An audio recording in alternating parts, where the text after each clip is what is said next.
Uma boa noite a vocês.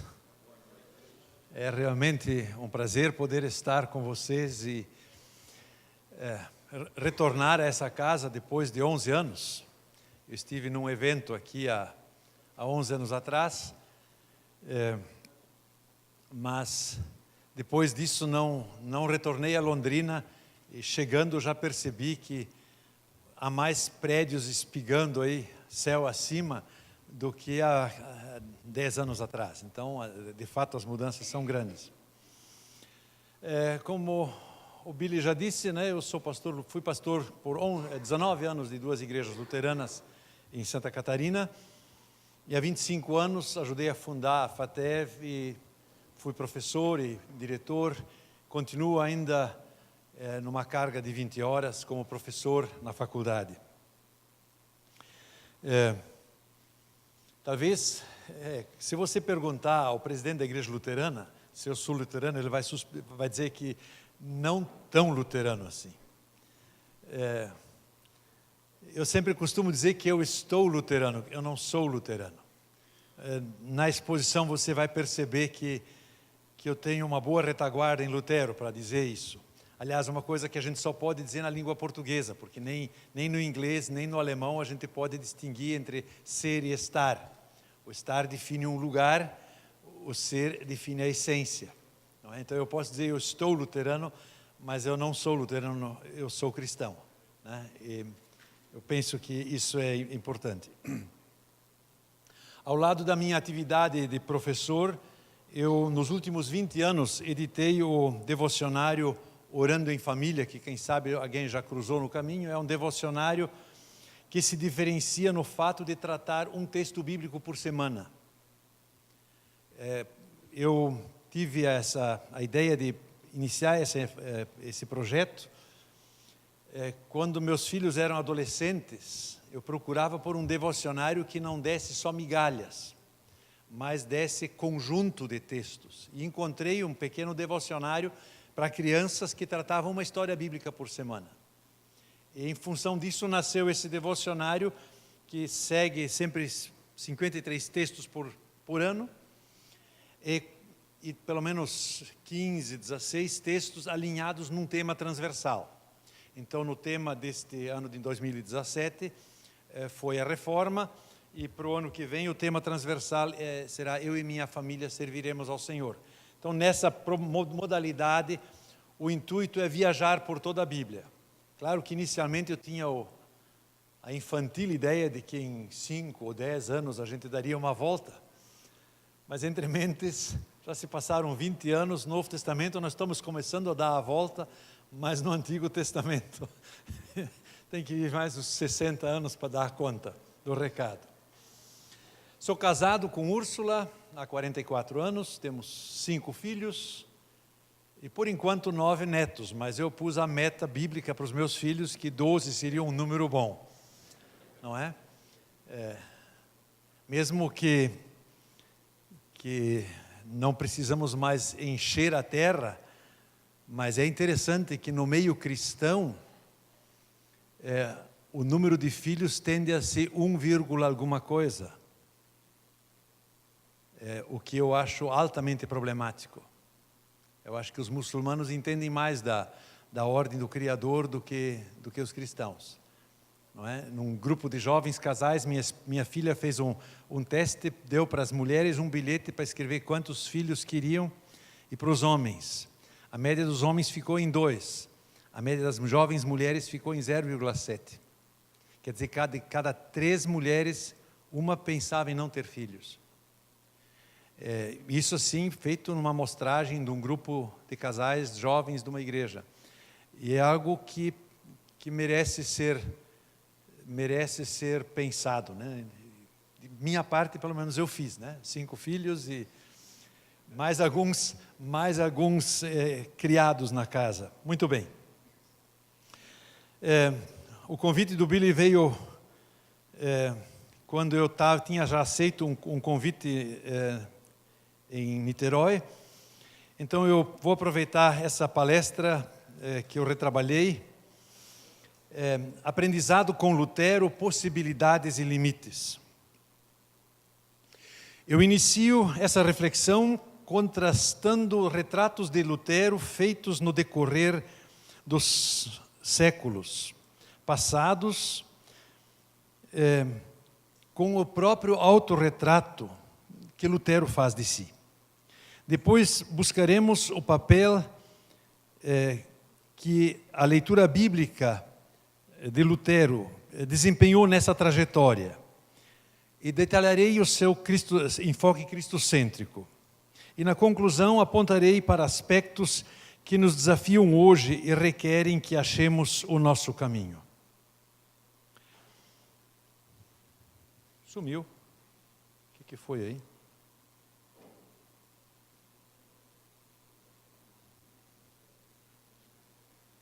É só um... tem um slide defeituoso. Já vamos.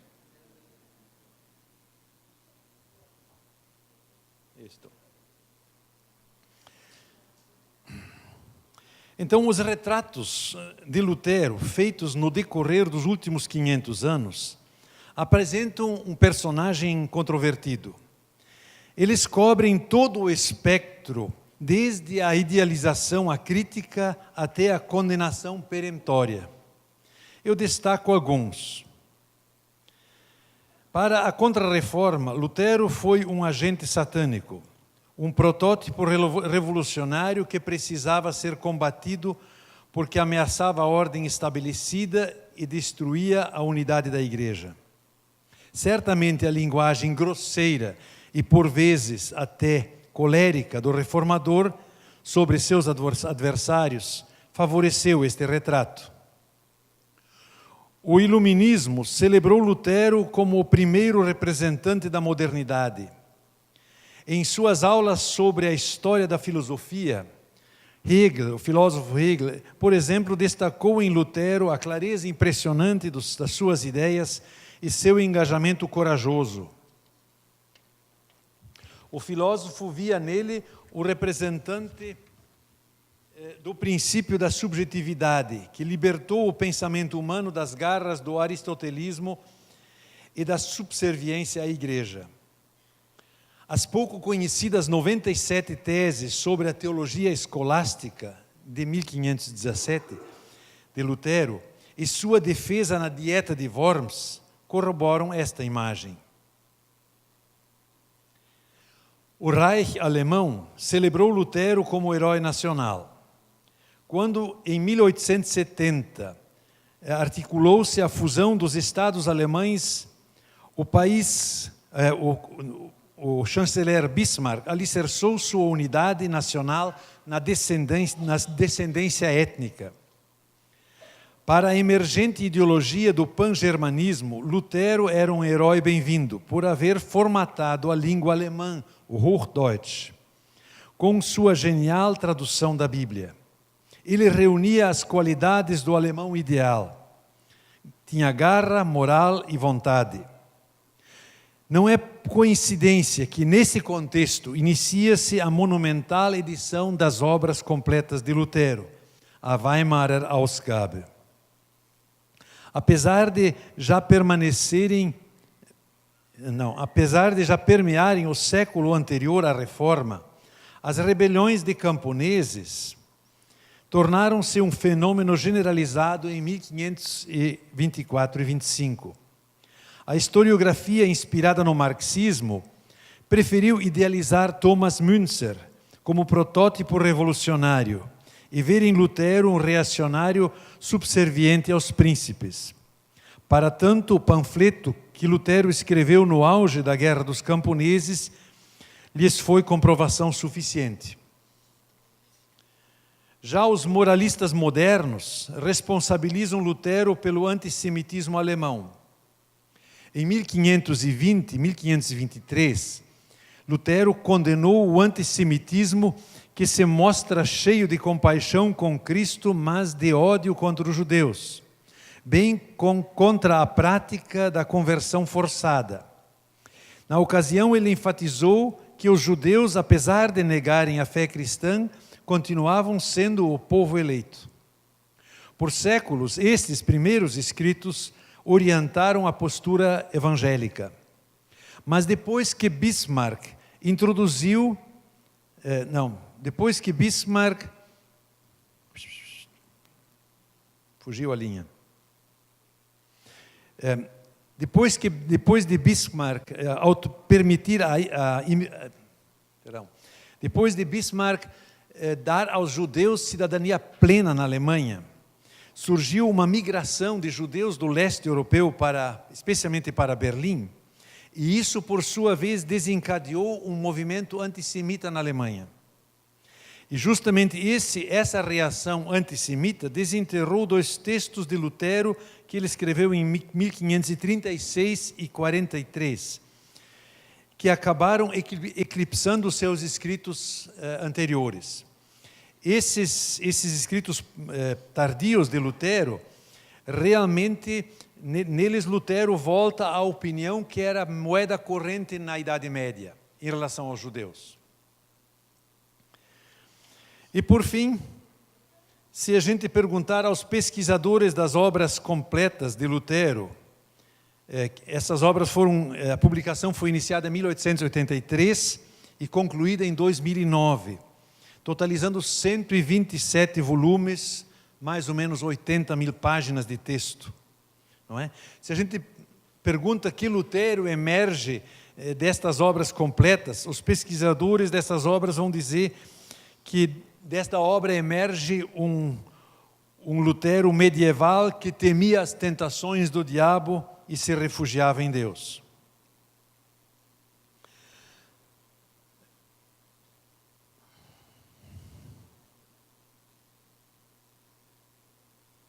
Alguma coisa não está... tá aí. Então, a primeira coisa que eu queria trazer agora é o autorretrato de Lutero.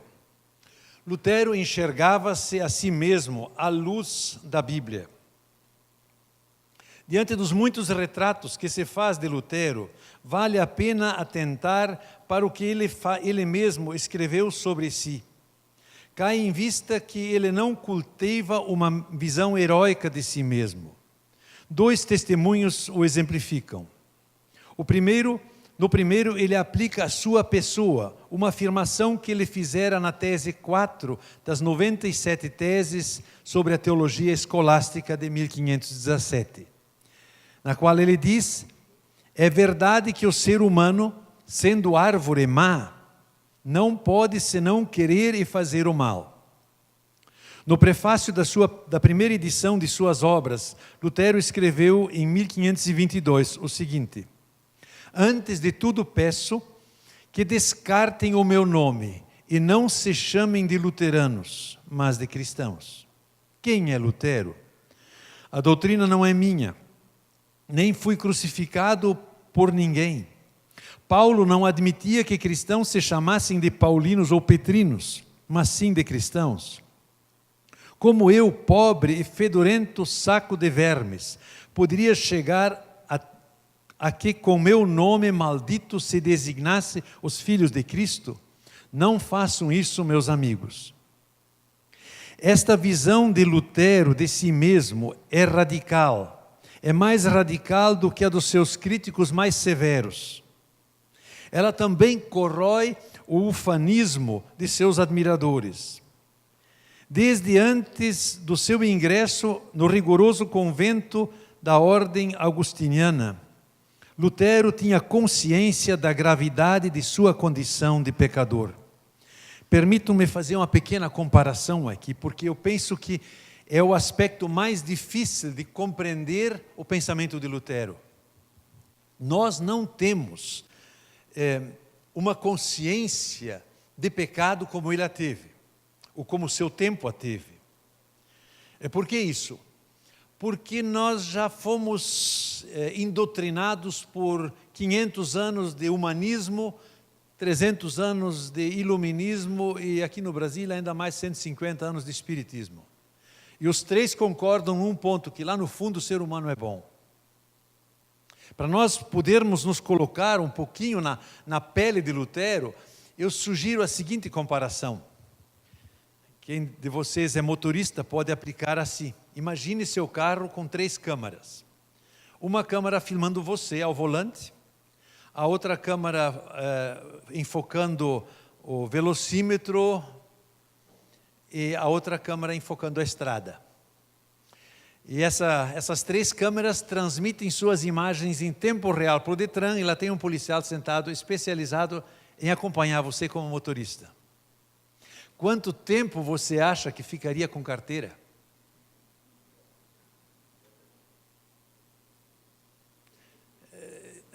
Há muitas regras que são nossas leis de trânsito que ninguém cumpre. Por exemplo, você está numa rua secundária, entra numa preferencial, dá uma olhada rápida, não vem ninguém, e você não para o carro, mas você continua entrando, mesmo que reduza a velocidade. É infração. Se fizer isso na Europa, especialmente na Alemanha, você perde a carteira. Aqui o pessoal chega de um acesso de rodovia, onde todo mundo anda 100 por hora, e os caminhões entram dançando aí para... Se com um conjuntozinho simples de 100 ou 150 leis que regem o trânsito, nós já temos, não somos capazes de ser justos, de ser realmente motoristas perfeitos, que dirá na complexidade de nossos atos, de nossas palavras e de nossos pensamentos. Então a gente tem que se localizar nessa perspectiva para entender o que movia Lutero. Justamente porque seu superior no convento, Staupitz, não sabia mais o que fazer com esse novato,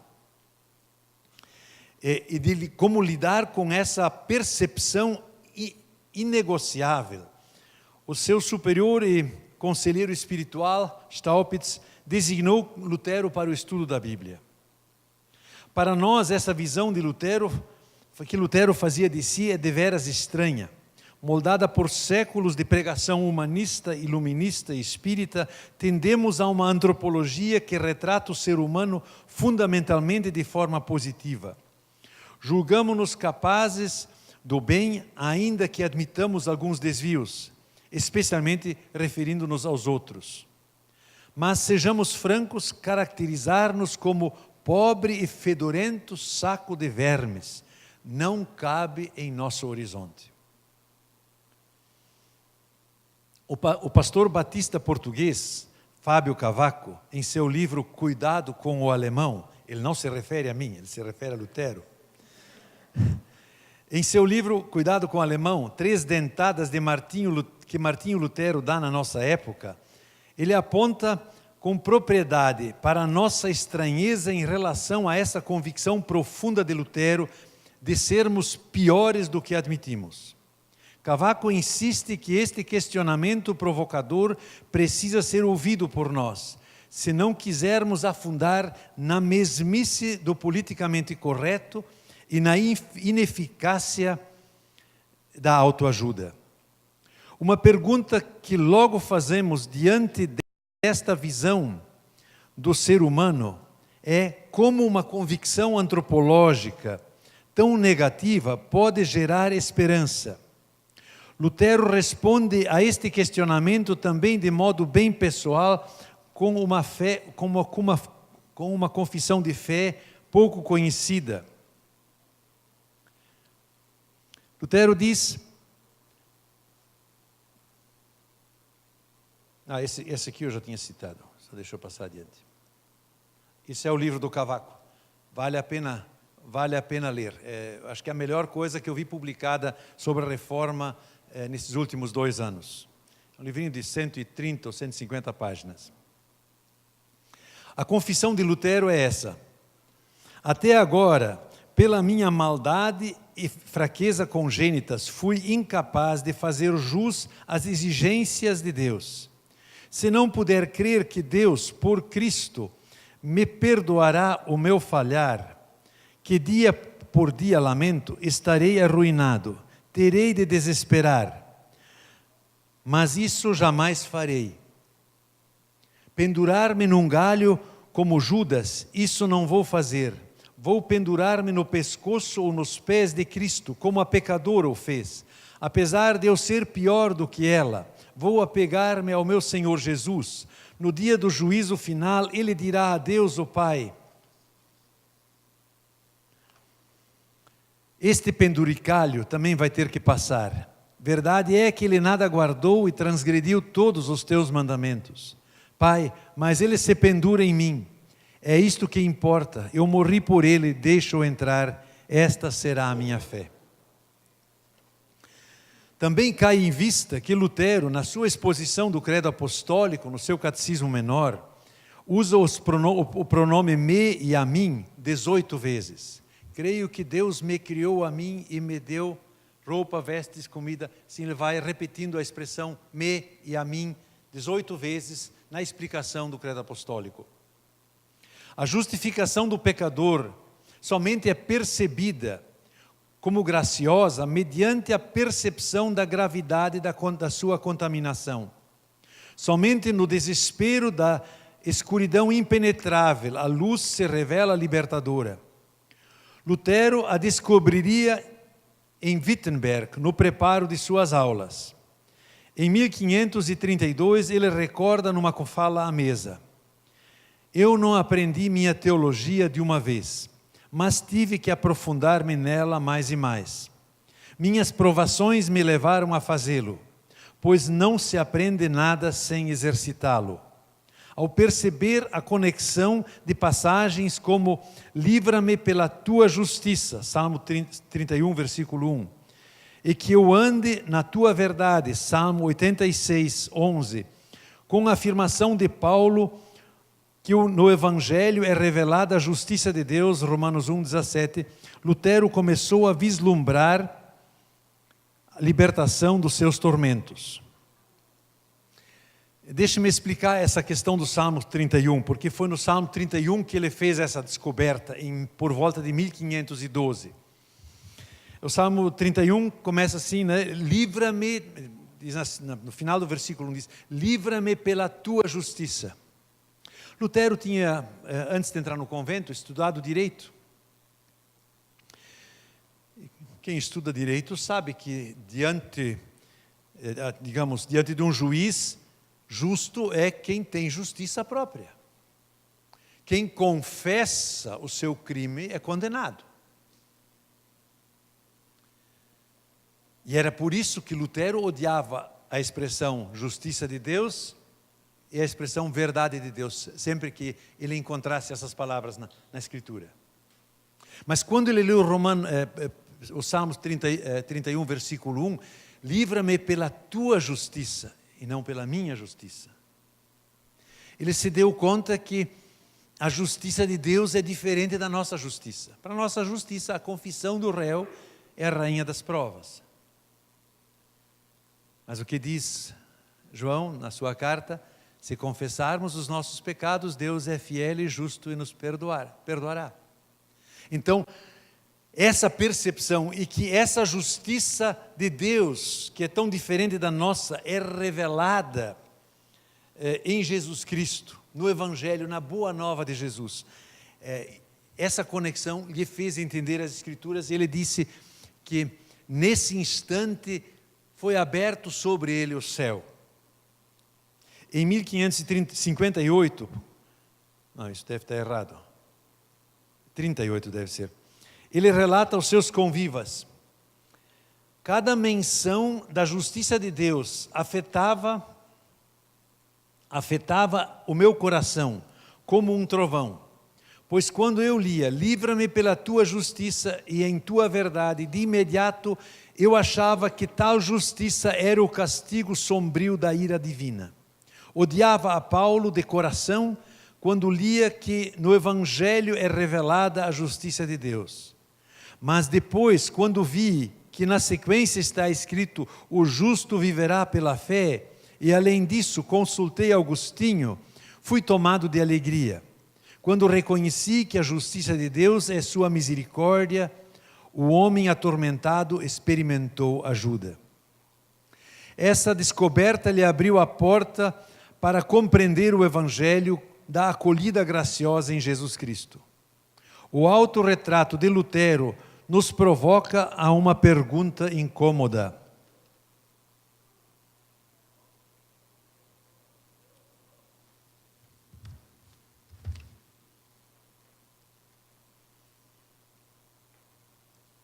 A nossa dificuldade de entender a doutrina da justificação não reside no fato de a nossa antropologia ser mais humanista e espírita do que bíblica.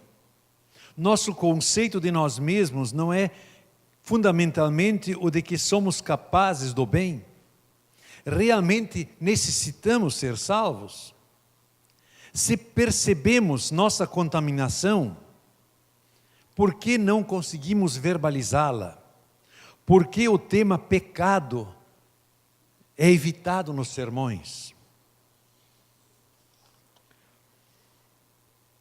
O segundo aspecto que eu gostaria de tratar é o papel da Escritura para Lutero.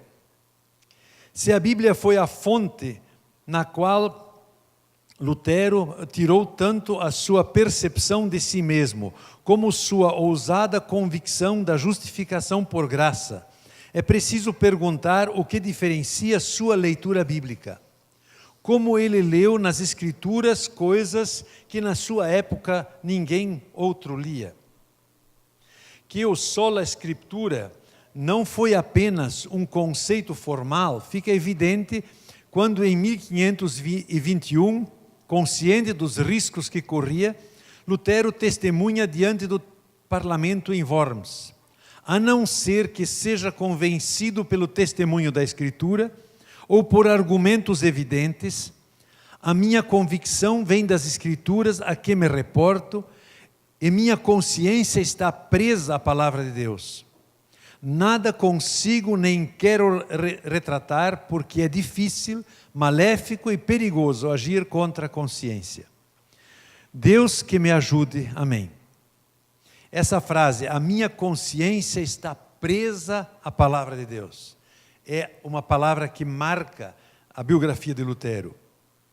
Em sua jornada, ele aprendeu a pensar a partir da Bíblia. Ele afirma: quero considerar a Escritura em primeiro lugar como o ensino mais seguro, acolhendo e rejeitando tudo mais pelo que ela ensina, não importa quem o tenha escrito. Por isso ele recomenda o mesmo aos teólogos. Um teólogo que busca a compreensão reta e pura necessariamente terá que aconselhar-se, acima de tudo, da própria Escritura Sagrada e julgar tudo a partir dela. O que diferencia sua leitura bíblica é que ele procurou desvencilhá-la da filosofia grega. Depois, deve-se distinguir cuidadosamente entre filosofia e teologia. Lutero rejeitou ler a Bíblia pelas lentes do pensamento grego, do seu deísmo, da sua antropologia e dicotomia entre matéria e espírito. Numa carta ele escreveu: a dialética é um exercício útil para a mente dos jovens, mas na Escritura, onde valem apenas a fé e a iluminação do alto, todo raciocínio humano deve ficar de fora. Por isso ele alfineta em suas 97 teses sobre a teologia escolástica. Em suma, Aristóteles, em seu todo, está para a teologia, assim como a escuridão para a luz. Ainda que Lutero fizesse amplo uso das conquistas do humanismo, como, por exemplo, o Novo Testamento grego, editado por Erasmo, não se pode deixar de observar a diferença entre a leitura bíblica de Lutero e do movimento humanista. No século XV, começou a transição da alquimia para a ciência moderna.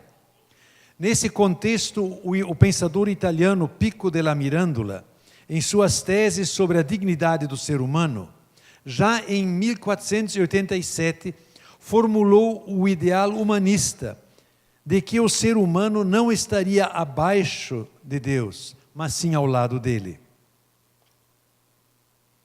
Parece-me que Miguel Ângelo retratou muito bem esta visão do humanismo nascente na Capela Sistina. O ser humano está um pouco abaixo, mas fundamentalmente ao lado do Criador. A discordância de Lutero desta visão humanista está documentada no seu polêmico debate com Erasmo sobre o livre-arbítrio. Lutero rejeitava o seu pressuposto de autonomia do ser humano. Ao rejeitar a tutela da filosofia grega como do humanismo, Lutero procura ler as Escrituras a partir dela mesma, por assim dizer, numa rota contracultural. Ele é o pioneiro em discernir diferenças fundamentais entre a cosmovisão semita e a cosmovisão grega.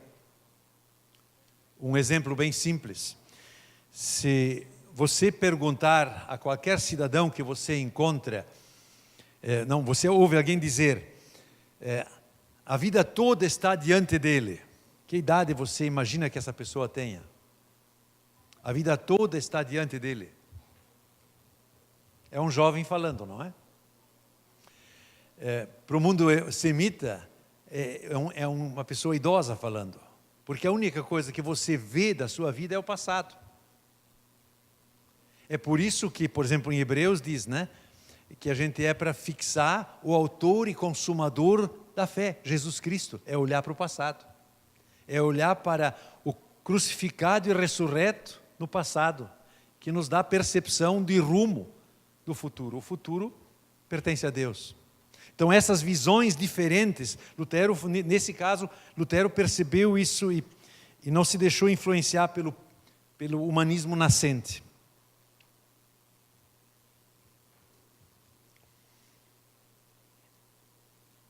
Por isso, Lutero insiste na clareza, pertinência e coerência da Escritura.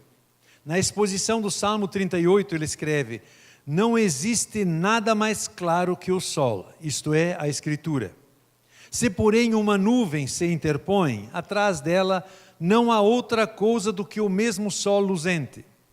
Diante de uma palavra obscura da Escritura, não duvidem, por trás dela está a mesma verdade, que em outra parte é dita com clareza. E quem não puder entender o que é obscuro, atenha-se ao que é claro. Assim, Lutero não fez média entre a revelação bíblica e o deísmo dos filósofos. E por isso ele não abriu mão da cosmovisão bíblica que distingue Criador e criatura, que rejeita a dicotomia entre mundo físico e espiritual. Ele não atenuou o entendimento da pecaminosidade em sua antropologia, nem deixou o direito romano moldar a sua compreensão de justiça. Em sua leitura bíblica, Lutero seguiu a orientação hermenêutica do apóstolo Paulo, que escreveu em Romanos 12:2: não se amoldem ao padrão deste mundo, mas transformem-se pela renovação de sua mente, para que sejam capazes de experimentar e comprovar a boa, agradável e perfeita vontade de Deus.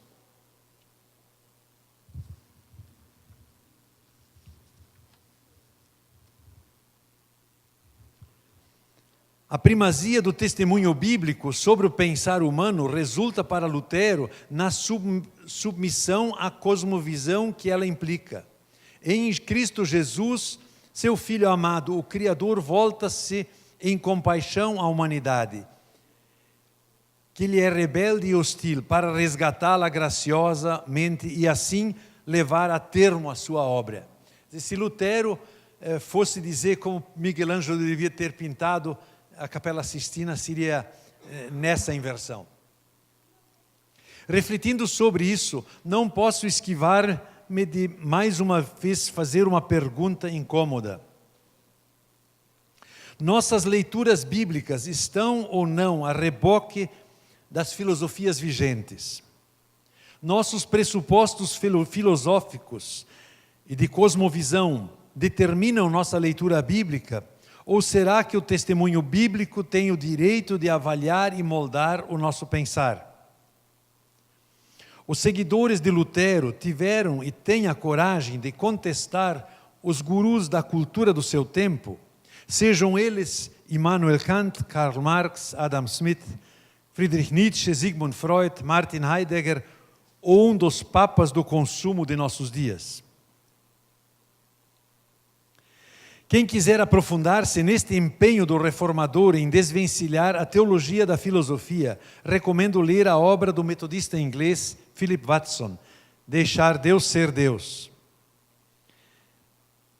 Quem gostaria de apreciar uma bela amostragem da simplicidade e concretude das interpretações bíblicas de Lutero, recomendo o devocionário Somente a Fé, publicado pela editora Ultimato. Você tem uma amostragem de 365 excertos de prédicas de Lutero, muito bem escolhidas. O terceiro aspecto que eu queria sublinhar. Na Bíblia, Lutero foca o que conduz a Cristo.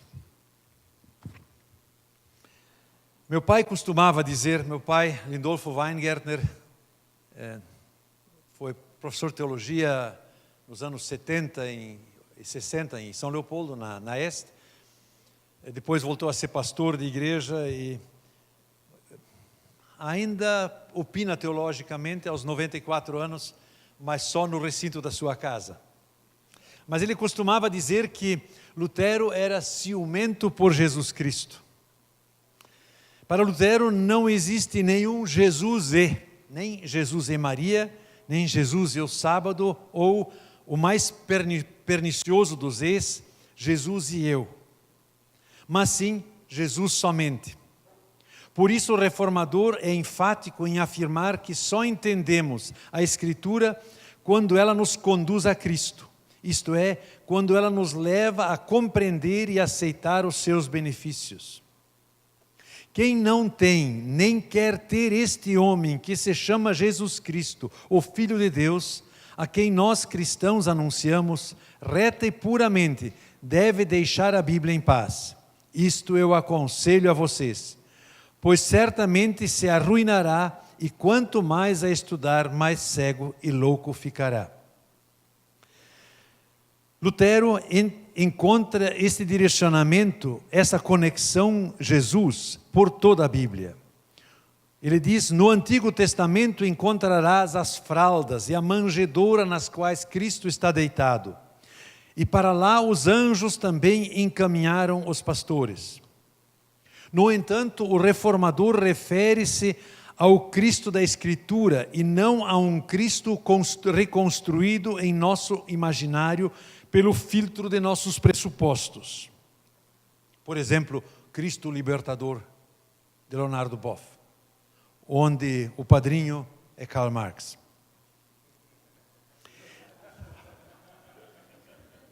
Não é nenhuma novidade. O livro já tem 40 anos. Esse quadro que está exposto aqui é um trecho da pintura, de uma pintura de altar que está preservada na igreja de Wittenberg, da cidade de Wittenberg. É uma pintura de Lucas Cranach. Eu gosto desse retrato, dessa imagem, porque é a única imagem do crucificado que eu conheço que consegue retratar numa imagem o crucificado e o ressurreto. Por que eu digo isso? Por causa do lençol esvoaçante. Lucas Cranach lembrou do lençol no qual Jesus tinha sido sepultado. Você vê que o desenho aqui retrata dentro de uma igreja. Isso significa onde não há vento, não pode haver um lençol esvoaçante. E ele esvoaça para os dois lados. Quer dizer, o vento fosse de um lado, ele sopraria para um ou para o outro lado. Quer dizer, esse lençol aqui faz um movimento que não cabe em nenhuma lógica, como a ressurreição. Então ele conseguiu retratar o crucificado e o ressurreto numa imagem. O que eu acho muito criativo e que corresponde ao que Lutero insistia. Lutero entende que a Escritura testemunha a Jesus Cristo na sua dupla natureza de verdadeiro Deus e verdadeiro homem, que morreu por nós na cruz e ressuscitou ao terceiro dia. Como o apóstolo Paulo, no início de 1 Coríntios 15, Lutero é categórico. A cruz de Cristo é o único ensinamento da palavra de Deus. É a teologia mais pura. E jamais quis ter um outro pensamento do que este. A ressurreição aconteceu para mim. Essa busca pelo que conduz a Cristo para Lutero acontece em dois passos. A lei diagnostica a doença e o Evangelho concede o remédio. Como expressão da vontade santa de Deus, a Escritura nos flagra em nossa hostilidade contra Deus. Ela exerce a função de lei que revela a nossa rebeldia contra Deus para gerar em nós arrependimento, isto é, reconhecimento de nossa incapacidade de desvencilhar-nos do pecado. Lutero disse uma vez, isso só os homens entendem, o pecado é como a barba, a gente faz ela toda manhã, mas no dia seguinte ela está aí de volta.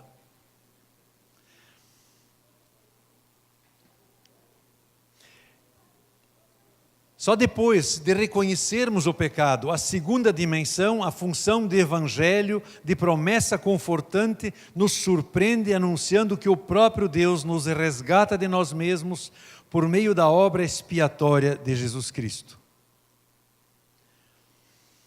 Desta leitura bíblica, com foco em Cristo, Lutero tirou duas conclusões dignas de nota. Ele conclui que anunciar a palavra de Deus não se resume em recapitular pura e simplesmente a história bíblica passada, mas requer que se proclame os benefícios que Cristo traz. Aprendamos que não basta pregar superficialmente acerca da vida e das obras de Cristo, como se tratasse somente de narrar uma história ou uma crônica. Bem pelo contrário, Cristo deve ser pregado de tal modo que por meio dessa pregação brote e se sustente a fé em ti e em mim. Esta fé brota e permanece quando me é dito por que Cristo veio ao mundo, de que maneira me posso valer dele e dos seus benefícios, e o que ele trouxe e concedeu. O colaborador de Lutero, Philip Melanchthon, sintetizou este aspecto ao afirmar em seu esboço dogmático: conhecer a Cristo é conhecer seus benefícios. Ou então, para usar uma figura, uma mangueira somente regará o jardim, se ela própria ficar molhada por dentro. Somente quem experimentou o perdão gracioso pode compartilhá-lo. E a segunda conclusão que Lutero tira, a partir da sua leitura bíblica, é que em Cristo não pode mais haver distinções, nem entre ricos e pobres, homens e mulheres, senhores e escravos, e nem entre clero e leigos, entre cristãos comuns e ungidos. Eu, lamentavelmente, não estou em Jaraguá do Sul daqui a 15 dias. Eu ia tirar uma foto semelhante luterana, porque os luteranos, a igreja luterana faz questão de celebrar os 500 anos com 200 pastores de batina. Nada mais dizendo outra coisa do que continuamos tendo clero, apesar de Lutero ter insistido contra isso. Lutero considerava o batismo a consagração única e não potenciável. Com sua insistência no sacerdócio de todos os crentes, também questionou o monopólio eclesiástico de interpretação das Escrituras. Ele afirma que o cristão comum pode discernir na Escritura a voz do bom pastor e compreender o Evangelho. O cristão deve não apenas avaliar seus pregadores, mas também julgar a doutrina da igreja. Tem um pequeno escrito de Lutero que uma comunidade tem o direito de avaliar o pregador, contratar e demitir pregadores. Onde ele escreve o seguinte: se aquele que estiver sentado ouvindo tiver uma interpretação melhor do texto do que aquele que está falando no púlpito, que se levante aquele que está sentado e que se cale aquele que está no púlpito. Coisa horrorosa. Nenhum pastor luterano gosta dessa frase, mas ele o escreveu.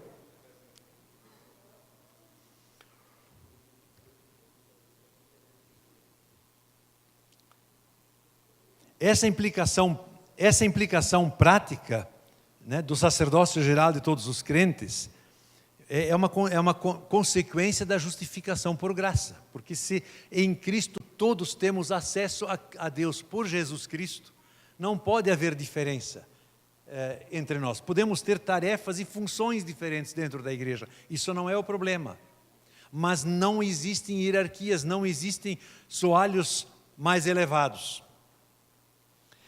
Eu penso que essa implicação da justificação por graça foi o motivo principal da igreja medieval rejeitar a reforma. A bem da verdade, eu devo complementar que este ensinamento também não foi assimilado pelas igrejas evangélicas. Elas só chamam isso diferente, né? Fala de pastor e leigos, fala de reverendo e leigos, fala de ungidos e não ungidos, né?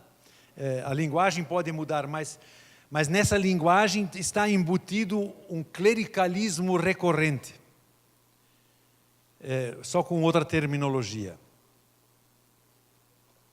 Quem não tiver as obras selecionadas de Lutero, em português, já são 13 volumes, mas quem não tiver fôlego para ler isso, tem um volume da Vida Nova, que traz os escritos mais importantes de Lutero, num volume de 250 páginas, mais ou menos.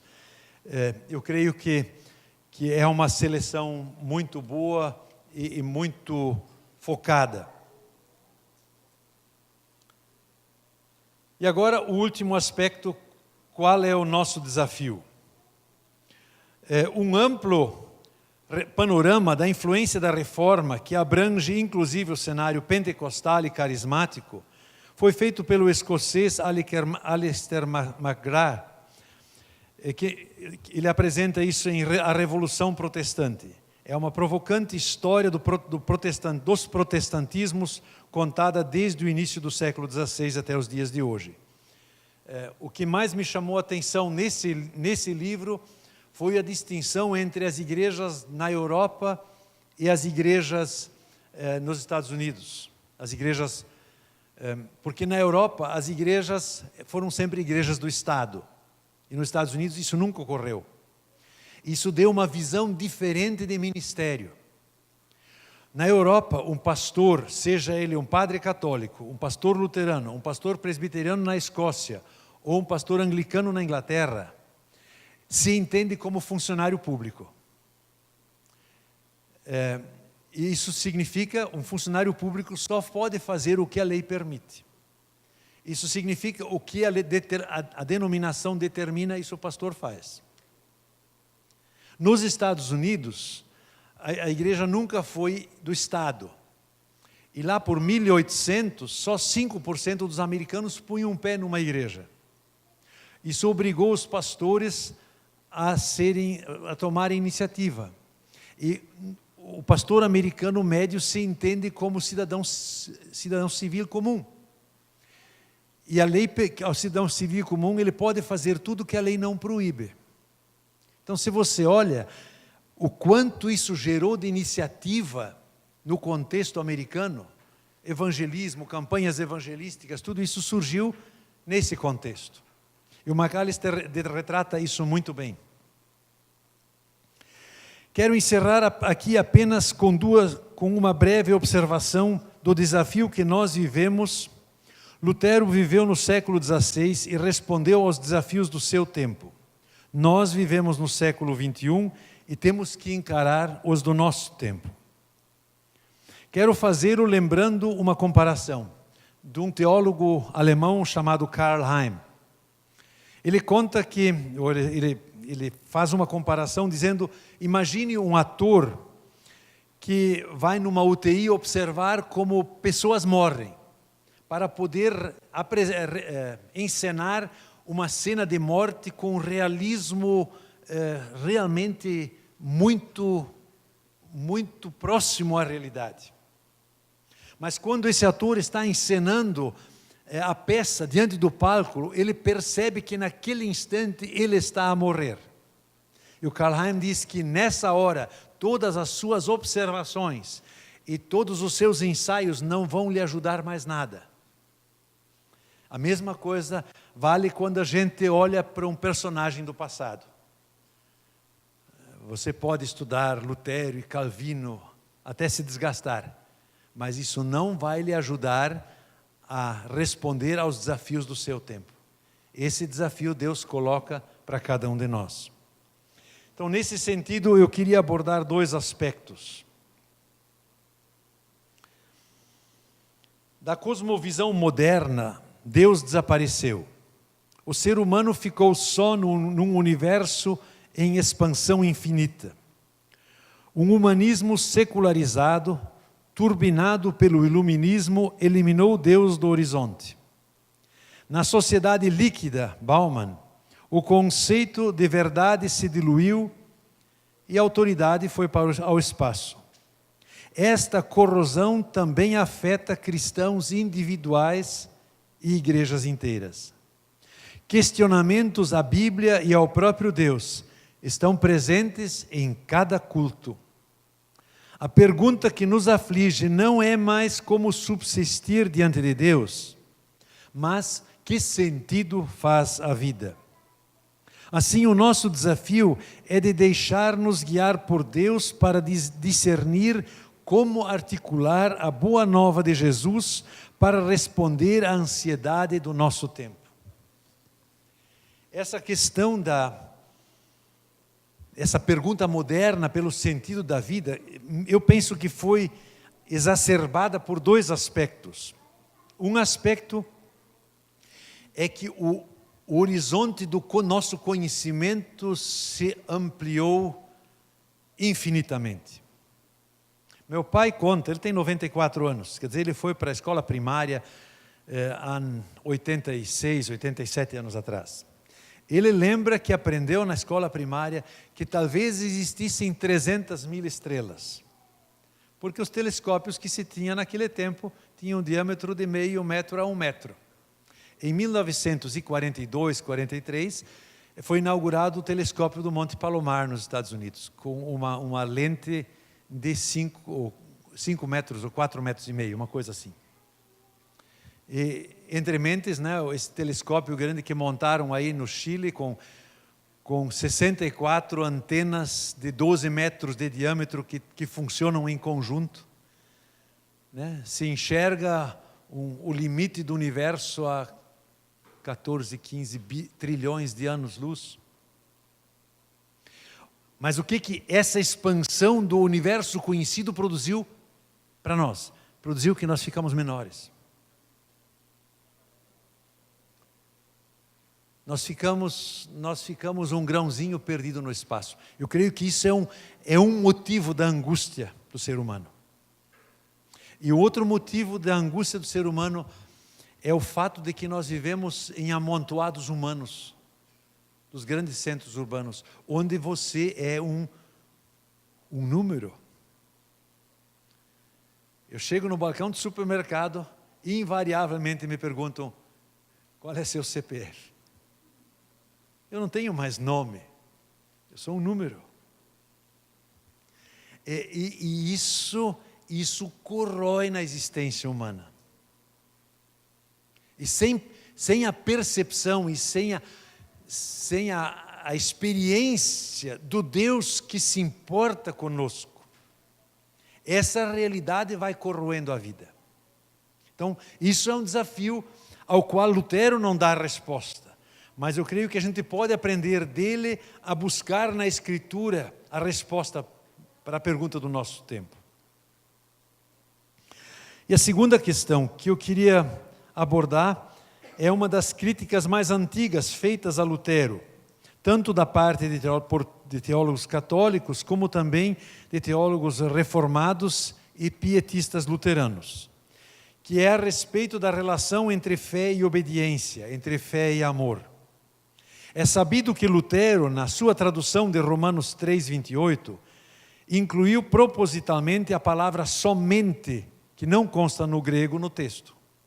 Pois sustentamos que o homem é justificado somente pela fé, independente das obras da lei. Se você pegar uma tradução alemã da Bíblia de Lutero, vai estar escrito allein. E não está no grego, não está nos originais. Esta ênfase no somente resulta num entendimento de que o amor decorre quase que automaticamente da fé. E a gente pode conferir isso em Lutero, na sua obra da Liberdade Cristã, onde ele desenvolve isso, que da fé brota, como de uma semente brota uma planta, da fé brota o amor. Mas a experiência que até Lutero fez, não é essa. Nas prédicas, no final da vida dele, ele se lamenta a ingratidão do povo da cidade de Wittenberg, que apesar de ouvir o Evangelho há 30 anos, não se remenda. Por isso, o teólogo e professor do Novo Testamento, Adolf Schlatter, que viveu no final do século XIX para o começo do século XX, entendeu que a formulação de Lutero era polêmica e motivada pelo contexto da época. Em seu livro sobre o serviço cristão, ele pondera que a relação de fé e amor de Lutero precisa ser complementada. O Papa Bento XVI fez uma avaliação semelhante. Perguntado sobre o acréscimo de Lutero a Romanos 3:28, ele respondeu: se a fé inclui a caridade, Lutero estava certo. Se a fé a exclui, então não. Como saída desse impasse, Adolf Schlatter, em sua obra O Serviço Cristão, aponta para a sutil diferença entre as parábolas de Jesus que tratam da comparação com a natureza, das que aludem ao convívio social.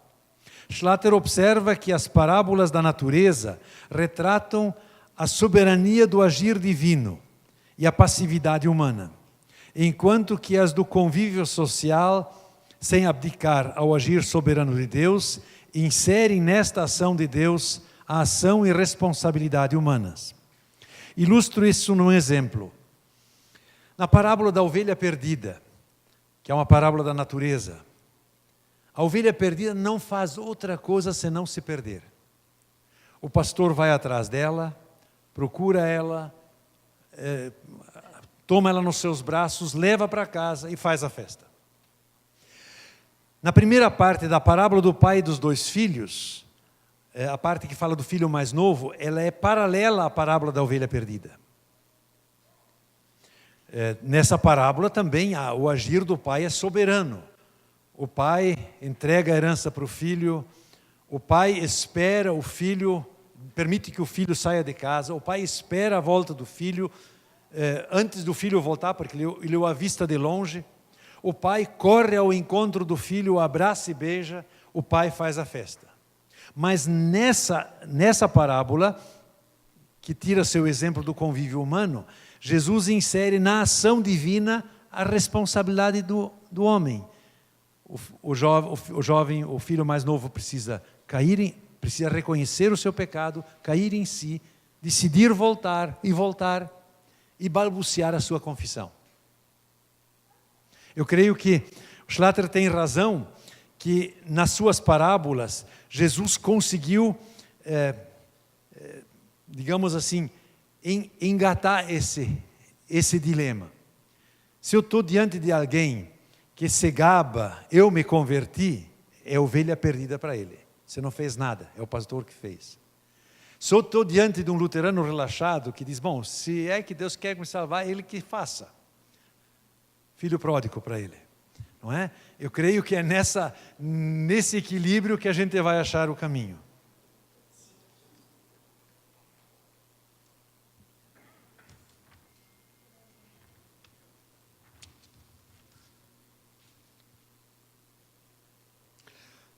Era isso.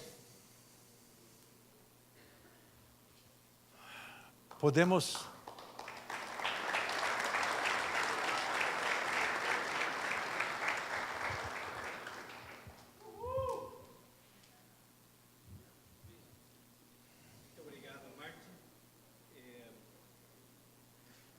Então nós vamos ter alguns momentos de... Alô, sim. Vamos ter alguns momentos agora para perguntas e preciso de alguém aqui para conduzir o microfone. Quem que pode nos ajudar? O Soares. Então a pergunta pode ser feita direto para o professor Martin.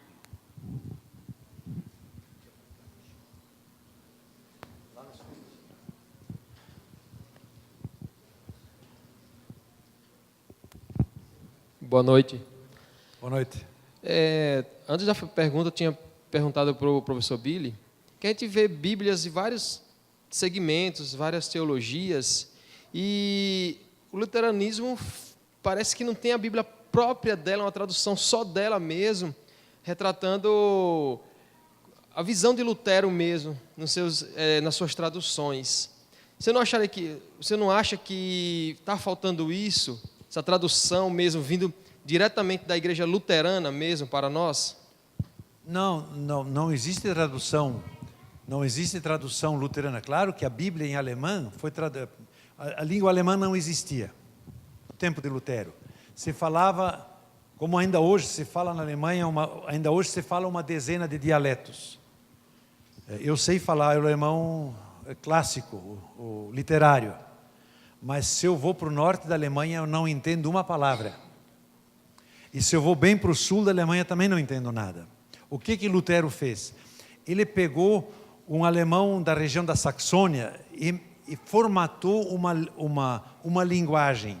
E como o povo alemão aprendeu a ler e foi alfabetizado em função dessa Bíblia, o alemão chamado Hochdeutsch, o alemão literário, se tornou, quer dizer, Lutero formatou a língua alemã como Camões formatou a língua portuguesa. Com a diferença que Camões formatou a língua portuguesa com um mito. Lutero formatou a língua alemã com a Bíblia. O que, aliás, a mesma coisa aconteceu com a tradução King James com o inglês. Porque a tradução King James também formatou a língua inglesa. Então, nesse sentido,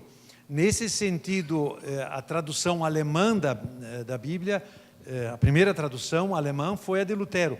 Mas ela não é uma tradução luterana. A única tradução que a gente tem que atribuir a Lutero é nessa frase de Romanos 3, 28, onde ele incluiu somente no texto, não é?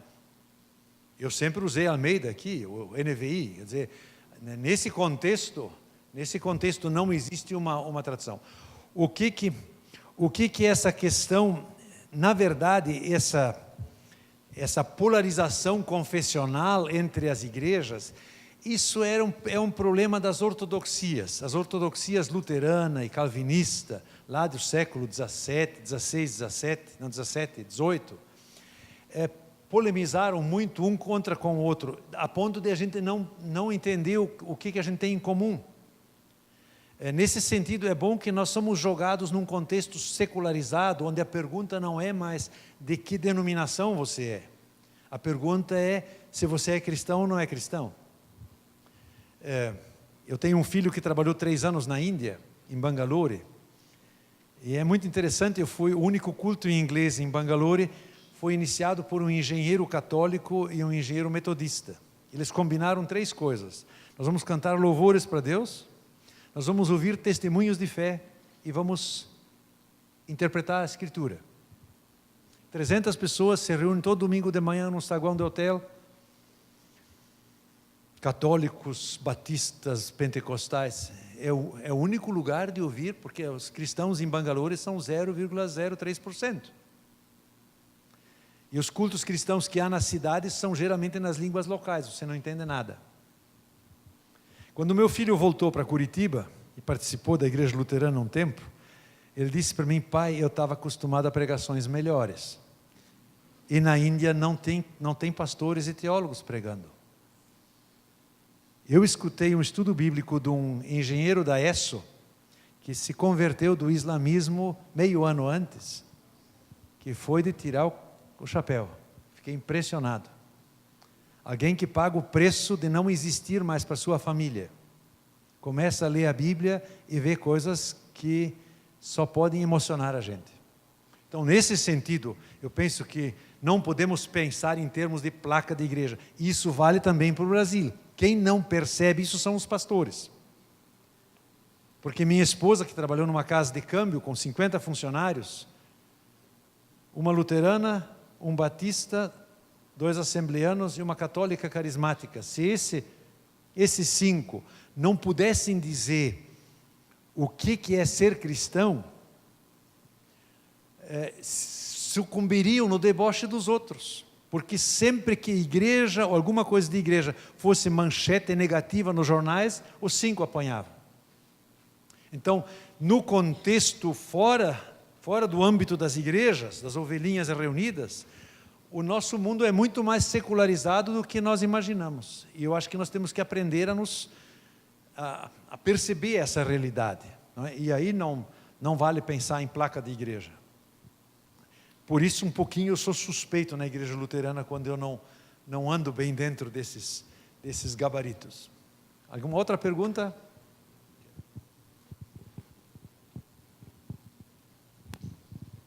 Foi dito que Lutero aprendeu a pensar pela Bíblia, ele moldava a sua existência pela Bíblia, então nós podemos dizer que ele vivia em processo permanente de santificação. Mas quando se fala de Lutero, fala muito da doutrina da justificação, como é que ele via a santificação dentro desses 3 aspectos: santificação, glorificação e justificação. Boa pergunta. Existe uma palavra muito citada de Lutero, que nós somos simultaneamente justificados, pecadores e justificados. Se você olhar as passagens onde Lutero trata desse assunto, você vai perceber que ele faz essa afirmação num contexto de crescimento na obediência. Ele não fala que nós somos pecadores e justificados num conceito estático, mas sim que é mais ou menos como eu aprendi a cantar na escola dominical, sempre melhorando no Senhor. É claro que Lutero, pela seus 2 passos de leitura da Bíblia, não deixou de perceber-se como pecador. Eu aprendi isso de um velho missionário da igreja luterana, que quase completou 100 anos de idade. Eu era pastor jovem, ele me veio visitar, ele disse: Martin, é uma maneira bem simples de ler a Bíblia. Toda vez, leia até que Deus te dê um puxão de orelha, e pinte a sua Bíblia de vermelho, a passagem de vermelho. E depois continue lendo até que Deus te dá um abraço, e pinte de azul. Eu fiz isso com inúmeras Bíblias. Acabou desgastando. É interessante que uma passagem que numa Bíblia está em vermelho, depois se tornou em azul. E vice-versa. Isso significa que enquanto que nós estamos nesta vida, Deus vai trabalhando e vai mostrando que não está bem na nossa vida. A ponto que o apóstolo Paulo, como idoso, ele diz: Cristo veio para salvar os pecadores, dos quais eu sou o pior ou o principal. Não é? Então, por que Paulo foi um missionário tão capaz? Por que um Onésimo foi procurar ele na prisão? Porque ele não se punha acima de ninguém. Porque quando você se considera o maior pecador de todos, pode vir o cara com o problema que for, que você pode dizer: olha, se ele perdoou para mim, ele vai perdoar a ti também. Confessa os teus pecados. Agora, se você se considera pelo menos 10% melhor do que o sujeito que aparece para você, ele vai sentir isso. Então essa questão a gente não deve ver estático, né? Lutero, no final da vida, ele deixou um bilhete, ao morrer, ele deixou um bilhete na cabeceira da cama dele: a gente pode ser pastor de ovelhas por 100 anos com Ovídio, um poeta italiano romano, que escreveu poesias sobre a vida pastoril. E aí a gente pode ser que entenda alguma coisa de pastoreio de ovelhas, mas a gente pode ser 100 anos pastor com os apóstolos e profetas, e a gente ainda não chegou lá. Então essa percepção ele tinha, e nós fazemos bem em mantê-la, não é? A pior coisa, o pior tombo que eu levei na vida foi quando eu achava que eu sabia andar de bicicleta.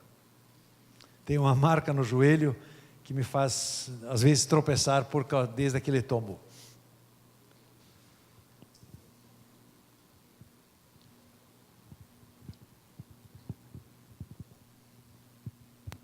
Boa noite. Você fala sobre 97 teses. Aí a gente ouve falar sobre 95. Pode explicar, por gentileza? Lutero, em 1517, publicou dois blocos de teses. As 97 teses são as 97 teses contra a filosofia aristotélica. É um pouquinho anterior às 95 teses sobre as indulgências. As 97 teses sobre a filosofia aristotélica, elas são pouco conhecidas. Mas, na verdade, os fundamentos da leitura bíblica estão no questionamento da filosofia aristotélica e do pensamento grego, não é? Então, as 95 teses são mais conhecidas, né? Se tornaram, quer dizer, na verdade, porque Lutero, digamos, a descoberta que ele fez em torno do Salmo 31 foi por volta de 1512. Ele permaneceu para si com isso, e talvez para os seus alunos nas aulas, quem pudesse perceber algum direcionamento novo, por 5 anos. Quando ele veio a público, não é? Ele não imaginava que isso fosse viralizar, como a gente diz hoje. Porque em 15 dias, as 95 teses eram lidas em Roma, em Madrid, em Paris, em Londres, em Estocolmo.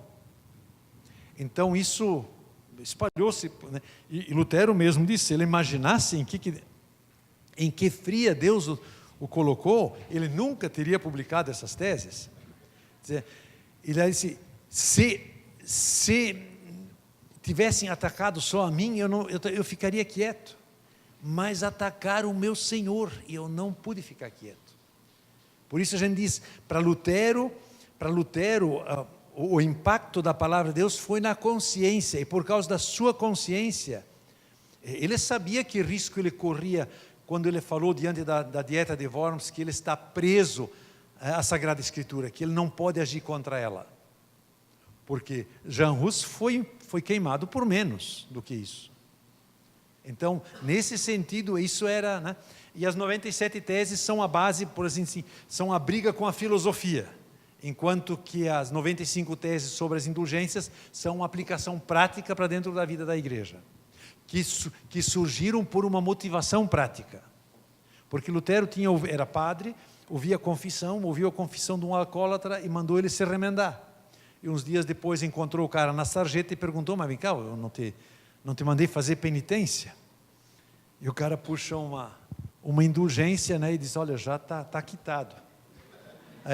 Aí pode imaginar que um espírito, uma pessoa com temperamento tal como Lutero era, as 95 teses fluíram assim num fluxo. Boa noite, professor. Aqui no fundo, aqui. Aqui. Opa. Aqui atrás. Ah. Boa noite. Não sei se eu percebi muito bem, mas parece que Lutero ele não era muito amigo ou parceiro das ciências, da filosofia da época, no que diz respeito à interpretação da Bíblia. Parece que você disse que ele utilizava da fé, da iluminação do Espírito Santo e da leitura propriamente da Bíblia.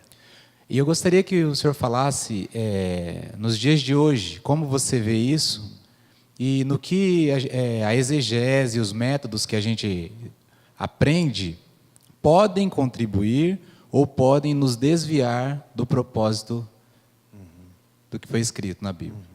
E se o senhor usa algum método também? Obrigado. Todos nós usamos métodos. A pergunta é se Deus tem o direito de criticar nossos métodos ou não. Se nós permitimos que eles sejam questionados. Então, Lutero realmente...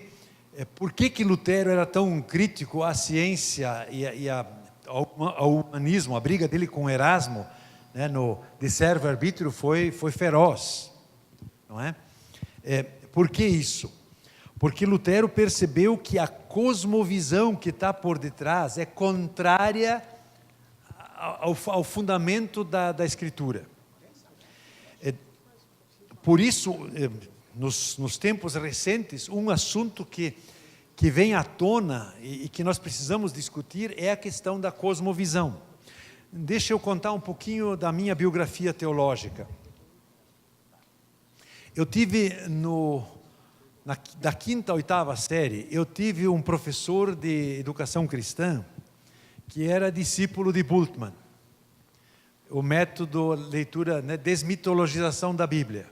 Então, se imagina, eu com 10, 11 anos, né, lendo o Evangelho de Marcos, não sobrou a cura da sogra de Pedro. Os outros milagres foram por terra, né? Assim foi o meu processo de quinta, oitava série. Eu li já naquele tempo, eu li assim teologia para mais de metro. E aí eu fui num encontro de jovens, onde um pastor fez um estudo bíblico sobre Jesus acalma a tempestade, e a conclusão dele era que, pelas leis da física, o vento não para de soprar quando alguém diz, pare. E mesmo que o vento parasse, a inércia não vai fazer as ondas parar de bater no barco. Todo mundo estudando física, né? Aplaudimos. Finalmente um pastor duvida da Bíblia, está resolvido o assunto. Eu ia estudar engenharia, já estava decidido. E aí levanta uma moça no final do auditório e questiona o pastor em público. E diz, pastor, o senhor está errado. E o pastor, todo mundo riu. Éramos todos secundaristas. E aí ela disse, o senhor está errado. E o pastor perguntou, qual é a sua prova? A prova é que Deus me tirou da tempestade em que eu estava e que não tinha solução.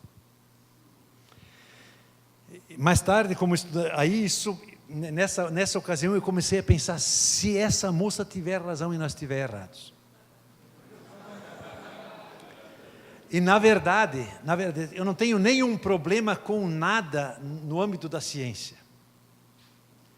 Só que a ciência coloca tudo num quadro, numa moldura de tempo e espaço, em duas coordenadas, tempo e espaço. O que não cabe no tempo e no espaço não existe. E o grande impacto do testemunho bíblico, quando a Bíblia fala de um milagre, ela está dizendo que tem uma dimensão de profundidade da realidade que invade o nosso presente, que nos quer abrir os olhos para que a gente perceba uma dimensão que nenhuma razão humana capta. Um exemplo, Moisés cuidou de ovelhas 40 anos lá no deserto de Sinai, certamente viu uma porção de combustões espontâneas. Por que ficou admirado com aquele arbusto? Porque aquele arbusto não se consumia. Foi lá ver e Deus falou com ele. Então, você pode dizer assim, né, que todos os milagres na Bíblia, na verdade, são invasão da realidade de Deus, da revelação de Deus para dentro da nossa realidade, para que de alguma forma nós tivéssemos a antena para perceber a ressurreição de Jesus Cristo. Porque se tem uma coisa louca na Bíblia, é a ressurreição. Não só para nós, cidadãos do século 21, treinados com toda a ciência. Não. O que a Marta disse quando Jesus mandou abrir o túmulo? Não, Senhor, ele não abre o túmulo, ele já fede. É óbvio. Os antigos tinham muito mais noção de morte do que nós o temos. Minha nora só teve num sepultamento aos 35 anos, quando o avô dela morreu. Uma criança no mundo antigo tinha vivenciado a morte de familiares dentro de casa. Então, essa questão, então, o testemunho, e qual é a nossa briga com a ciência? A briga com a ciência não é de dizer que a realidade não está determinada por tempo e espaço. A nossa briga com a ciência é que isso não é tudo. E que a nossa mente é incapaz de captar essa dimensão de profundidade pela qual Deus invade o nosso presente. E claro que de alguma forma, Deus tem que invadir esse espaço. Então, para mim, o questionamento começou com aquela moça. Mas Deus foi colocando outras situações, né? Eu já era estudante de teologia, namorava com uma moça em Timbó, Santa Catarina, e meu primo era pastor lá. Então, para eu visitar a minha namorada, minha atual esposa, eu tinha que pagar com sepultamentos. né? Uma igreja grande, muitos sepultamentos, geralmente 2 por semana. Então, igreja com 4.000 membros, né, vai ter 70, 80, 100 enterros por ano. Então, meu primo me usava para ajudar nos sepultamentos. E um dia ele me mandou fazer uma visita a uma pessoa moribunda, e eu fui visitar no hospital, estava morrendo de leucemia. Eu falei com o médico disse, olha, não há mais como fazer transfusão de sangue, eu preciso sangue para salvar vidas. Questão de 24 horas o cara morre. Então eu fui lá, visitei, orei, celebramos a ceia com a família. Eu orei para que a viúva e os filhinhos pequenos tivessem força para suportar a perda do marido, que ele suportasse a jornada final. Mas como tinha mais irmãos crentes, no final orou um gago, e gaguejou mesmo. Deus, tu podias dar mais 2 anos para esse cara. Ele pelo menos podia pagar o caminhão dele e comprar uma casa, porque nem casa não tem. Não é que no dia seguinte o cara estava bom? Eu tive o privilégio, 2 anos depois, ser mandado para fazer um enterro. Chego lá, anoto os nomes, eu digo, puxa, mas de que ele morreu? De leucemia. Eu digo, mas já tinha alguém com leucemia, com o mesmo nome há 2 anos atrás? Era ele mesmo. O cara no dia seguinte pediu um galeto. O médico autorizou o desejo final, o último desejo. Em 15 dias estava dirigindo seu caminhão, por 2 anos vendeu o caminhão, comprou uma casa, agasalhou a família e voltou ao estado inicial. E quando o gago orou, eu pensei que comigo, só gago pode pedir uma coisa louca assim para Deus.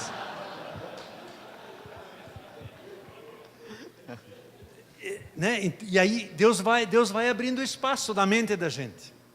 Por mais, então nós como cristãos nós não negamos, né? Agora indo especificamente para a questão da exegese bíblica. Quando eu estudei teologia, era praxe de que o texto bíblico, assim como letal, não podia ter sido. Então a gente fazia uma análise da forma, uma análise da tradição, etc. E normalmente sobrava da metade para menos um texto bíblico. Eu me lembro de um texto de Isaías, onde de um capítulo inteiro sobrou um versículo. E isso me incomodava muito, mas eu não tinha os argumentos suficientes. Eu lembro que quando daquele capítulo de Isaías só sobrou um versículo, eu disse para o professor, o senhor eliminou tudo que podia nos criticar. E se você olhar para, por exemplo, os comentários, mesmo de homens como Gerhard von Rath e Martin Noth, Gerhard von Rath escreveu um comentário de Gênesis que é ilegível. Por quê? Porque ele achou que tinha que separar o texto por fontes, javista, eloísta, e tratar cada um separado. E aí você não entende mais nada. Na verdade, ele construiu 3 autores para dentro de Gênesis. O que eu aprendi de N.T. Wright sobre isso? Eu digo, eu leio a Bíblia como historiador, leio. Um historiador não modifica suas fontes. Um argumento simples e imbatível. E um historiador pode fazer hipóteses, mas as suas fontes ele devem dar permissão para isso. Então é claro que nós vamos ler um texto bíblico recorrendo o que a arqueologia, o contexto histórico, geográfico nos dá, mas muita coisa que circula nos comentários bíblicos como contexto histórico é construção mental de historiadores. Então a gente tem que ser muito cuidadoso com isso. E digamos, nesse sentido, por isso Lutero diz que é importante a iluminação do alto. Nós não escapamos disso. Se a Bíblia foi testemunhada na lógica de Deus, e não na nossa lógica. Nós temos que permitir que a lógica de Deus se sobreponha à nossa lógica. Isso não é fala piedosa. Não é para a gente confabular coisas piedosas. Não, o que o texto diz, o que o texto diz.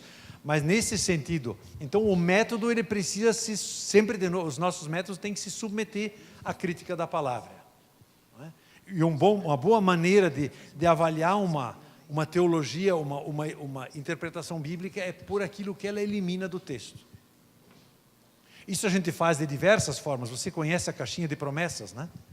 A caixinha de promessas só tem versículos que são mel e doce, né? Nada contra esses versículos bíblicos, mas se você acha que a palavra de Deus não diz vós, raça de víboras, então você está enganado. Ela vai dizer as duas coisas. Não sei se satisfiz a sua pergunta. Ok. Para a gente encerrar, nós queremos de fato agradecer muito, mas queria lhe fazer uma pergunta, é o seguinte, tem esse termo protestante. Por que esse termo? Quando surgiu? Por que surgiu? Qual é o papel dele nessa narrativa? A palavra protestante surgiu na Convenção de Augsburg, na Dieta de Augsburg, quando Lutero e os evangélicos foram desafiados a fazer uma defesa pública de sua fé. Lutero não pôde ir para Augsburg, porque ele já tinha sido considerado, nem sei o termo, mas ele podia ser morto por quem quer que o encontrasse, ele só estava protegido no território da Saxônia. Então ele ficou numa fortaleza mais próxima de Augsburg, em Coburg, e todo dia mensageiros iam e voltavam para Augsburg, e em Augsburg Philipp Melanchthon formulou a Confissão de Augsburgo. Foi um longo processo, porque muitas vezes ele mandava uma primeira versão para Lutero, e Lutero dizia, não, você está cedendo demais, e foi nesse vai e vem. E quando essa confissão estava formulada, não foram os teólogos que entregaram ela a Carlos V, mas foram os príncipes evangélicos que assinaram essa confissão.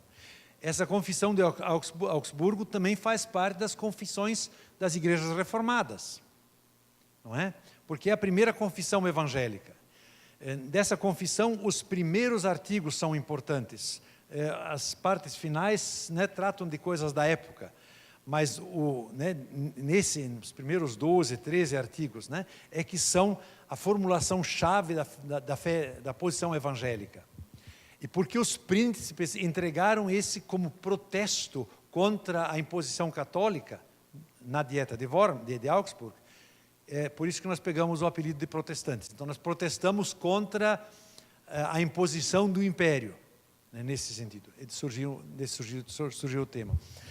Só nos slides, eu tenho mais 2 slides só para apresentar 2 livros para vocês. Eu tenho um livrinho pequeno que meu pai escreveu interpretando as 95 teses, o verdadeiro tesouro da igreja. As teses estão copiadas na parte final e na parte inicial. As principais teses estão comentadas no contexto da época. É um livrinho de R$3. E um outro livro que eu editei, no qual eu expus na parte final, a metade do livro, mais ou menos a metade, é uma exposição da hermenêutica de Lutero, Perfil Luterano em Debate. Também tem um artigo do Arzimiro Hoffmann e do Mário Tessmann, são 2 professores da FATEF. Esse vai por R$5.